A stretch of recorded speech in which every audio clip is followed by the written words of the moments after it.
the Geoprocessing pane, search for clip. The Clip Analysis tool is for vector data. The Clip Data Management tool works on rasters. Open the Clip Data Management tool. Set the input raster to the NLCD layer.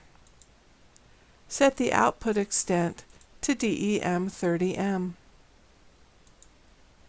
Name the output raster Land Cover.